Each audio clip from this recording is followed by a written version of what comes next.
So I had this theory on how to do better pad-based scratching. It's kind of a collection of different ideas, essentially focused on having a sample on a single pad and just manipulating the pitch on whatever control you're using. I'm using this here, this little slider on the QuNeo. It's also using an idea from AnvilHandsMan, a tutorial that he has on his YouTube channel, which I will link now. The idea is to use the sample in both forward and reverse so that you get that simulation of a record being pushed forward and pulled backward.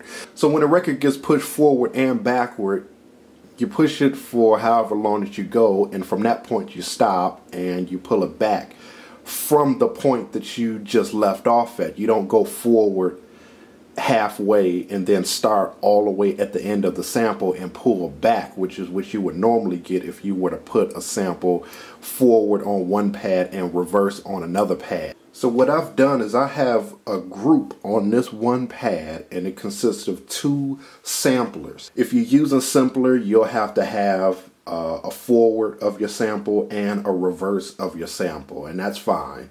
What actually happens is the two samples get played at the exact same time whenever I press the note, which would allow me to use sort of a pseudo legato mode based upon changing which sample is turned on based on my position in the y-axis on each pad here. So if I play, you can hear it go in reverse midway.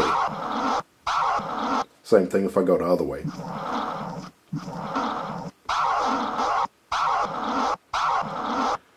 Combine that with the pitch fader and you get some interesting results here.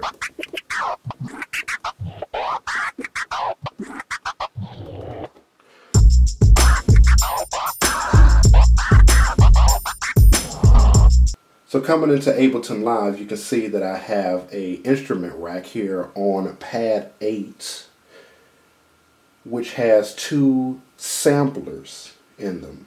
These two are exactly the same. It's the same sample, same region, same envelopes, everything, except for one is going in forward and the other one is set to go in reverse here. Coming back over here to the instrument rack and opening up my macros, you can see my first macro, and probably the main one that is relevant to this tutorial, is my speaker on macro. And what that is set to, if we turn on map mode, as you can see here, there are two speaker ons, and that is linked to the speaker on for both of these. So for my forward sample and my reverse sample. So what happens here is when the CC for the y-axis on my controller is anywhere from 0 to 63, which is roughly halfway, it turns on the forward sample here. If it's 64 to 127, which is the max, it will play the reverse sample, and it will switch as it's playing. So I can play this and I can play that, but I can also slide my finger up and down if I want to.